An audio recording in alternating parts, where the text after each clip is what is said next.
Alrighty, so to get us more familiar with Figma, we're going to go ahead and we're going to start out with shapes. So on the screen here, I have these 3 squares. Now, I want to point out some common mistakes first. So hopefully, as you end up making them, which is super expected, I still make them. I just happen to know the solution really quickly. Hopefully you can get past them without them holding you up. So first off, you'll see I have this move tool selected up here. Now, when this move tool is selected, I can click, just one click, this box. But if I hold click, I can drag the box around. So it's kind of behavior as you would expect. But something that can happen, so if I use this hand tool here, which maybe looks like it can grab, and I try to grab this, it's going to move the entire screen, which is good to know how to use as well. So if you ever want to, go over here, move over here, that works too. You can also zoom up and down to go up and down, and then here to go left and right. But it's important to know, maybe you have the text tool selected and you go to grab the box and it's not doing what you expect it to do. So anytime I say grab this box, just make sure that you have this move tool selected and you can go ahead and grab the box like this. Now, a couple of things that can happen. Sometimes you might go to grab it and maybe you grab this little weird circle thing and you start doing that, and that is not what you wanted to do. Just Control Z, or on, I think Max, it should be Command Z, and it'll just boop, it'll pop back to where it was. You may also accidentally grab this. You can grab these circles, you can grab this. So I would just Control Z back to where you want it to be and make sure you grab the center of the box and move it. Another really common thing that happens is you might double click this box and it kind of has these weird things, and you did not want to do this either. Like, you don't know what's going on here. Anytime something like that happens where you're just not expecting it, maybe you are accidentally grabbing things, Control Z, and then also just click outside a couple times and you'll see that it completely unselected this box. Now, a couple other things when you do have a box selected. So take a look over here on my design panel. This is currently empty because there's nothing selected. But as soon as I select this orange box, 2 things happen. One, this design panel gets full of a whole bunch of overwhelming information. Don't need to worry about that. But also over here on the left, you'll see that name of that box is now highlighted. So just a couple of things that happen here. So if I said, hey, change the color of the blue box, and it looks like this, and you're wondering, wait, I thought color was over here, and you don't see it, you have to first click on it, and then you can access that object's properties. So just another thing to keep in mind. I think that just about covers it. The main thing, make sure you always have the move tool if you're trying to move things, the hand tool if you're trying to look around the whole screen. So back to changing color, we might as well do that while we're talking about it. If you have this box selected, and you'll see over here where this fill is, you have all these properties about color. Now, if you click this, or if you click this, nothing's going to happen. It's not going to work. Unless you have memorized hexadecimal, which don't expect you to. It's just another way to represent color. The way you want to change color is you want to click this box here. So you might misclick, you might click over here, and that's totally fine. You can also, you can maybe scroll. But if you click this color right here, it pops up with this color box, and then you can select, let's say I want to go green. It's a little glaring, so I'm going to bring it down to this more comfortable green, and then exit out, and there you go. But again, if you click out, you'll see, whoa, that's all gone. So just make sure anytime you want to change anything that you click it first. These are properties you don't really need to worry about. You can go in here where this arrow pops up and you can change the width like this, or you can go up here where this arrow is, you can change the width like this, or you can click this box and you can type 700 and you can change the width like that. So basically, there's multiple ways to do things, whichever you're most comfortable with, which I highly suggest is just moving around stuff out here. That'll work as long as you are able to do it. So there's other little buttons here. We won't worry about those. But I think that just about covers the basics of those. So one last thing I want to discuss here is you'll notice this blue box and this green box, they both sit in front of the black box. So what if I wanted the black box, and you'll notice no matter how much I move it, the black box is always in the back.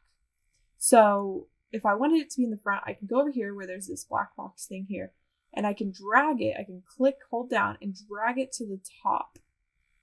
And then you'll see when I release the mouse click, now that box sits on top of everything. And I can do any combination of that. So maybe I want it to be the blue box on top, the black box in the middle, green box in the back. So then I can go in here and I can grab this blue box, drag it up above the, funny, that's the orange box, now green. But you can grab this, you can put it above the black box. And now you'll see over here that the blue box comes first. It's above everything.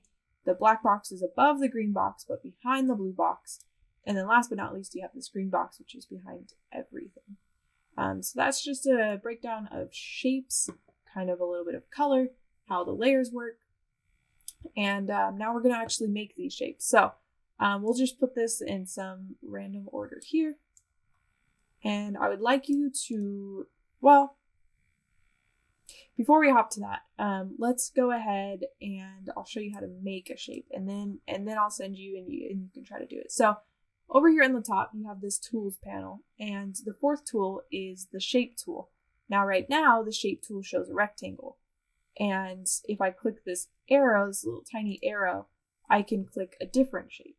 So I can even click a star, which is kind of cool. And then I can hold down and drag and it creates this big old star.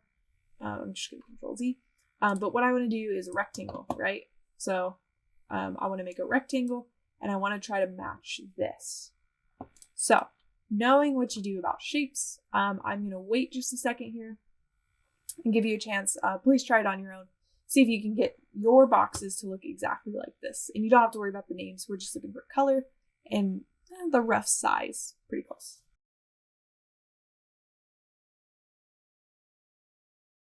So I want to go up here to the shape tool. We are on rectangle, which is good. I'm going to go ahead and drag this out. I'm going to go over here to the fill, make it black. I'm going to go grab another box. I'm going to put it here. And then I'm going to grab another box. I'm going to put it, gotta make sure it's a box. I'm going to put it here. And then I noticed this probably could move over a little bit so that this can be centered here. And then I want this one to be blue. So I'm going to go roughly around there. I'm going to click this one. I'm going to make it green. Exit out. I don't like how that runs into that one. And you'll notice here, something that I still have an issue with is that this green box should be on the back of everything, but it's somehow in front of the black box. So I'm going to go over here. I'm going to drag it. I don't know where exactly I need to drag it. So I'm going to one at a time. I'm going to see if I drag it in front of rectangle 2, where does it go? Not quite. So I'm going to drag. So I released there to check it. I'm going to drag it one more time. Oh, and it looks like I was actually holding on to the blue box that whole time. So I'm going to go ahead and put the blue box back up. And I'm going to actually click on the green box, which now shows me rectangle 2. And then I'm going to drag rectangle 2 down. Looks like it's still not where it needs to be. Drag it down one more time. There we go. So that's close enough. Made that same general shape.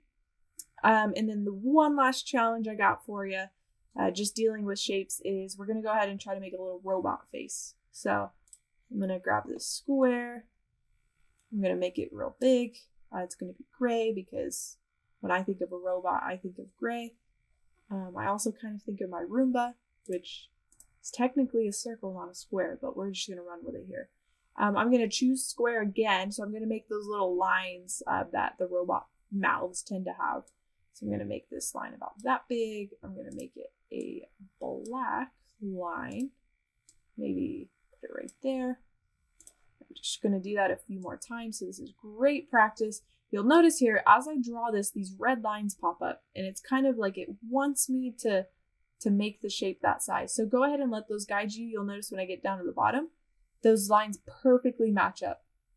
So I'm going to go ahead and use that, and I'm going to release there so that they match up really well. I'm going to make that black. Do a couple more.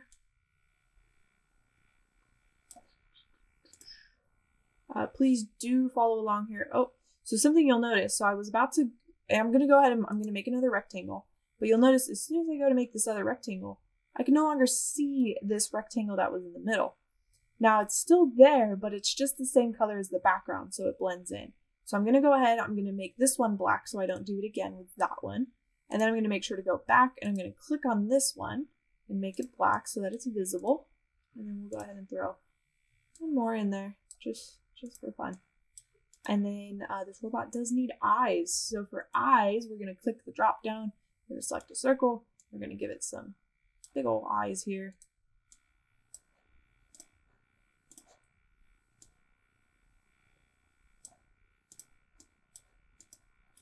I think one more thing this robot could use is a good old antenna.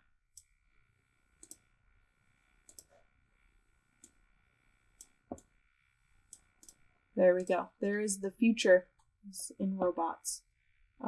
So yeah, hopefully that makes sense. Hopefully the shape tool makes sense.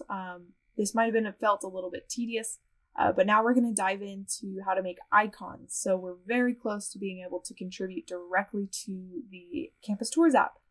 So just hang in a little bit longer and you'll be able to make that. But please, before you continue, you can totally pause this where it is and just mess around with these shapes, mess around with the color, mess around with, there's star shapes and all sorts of stuff. So just have some fun with it.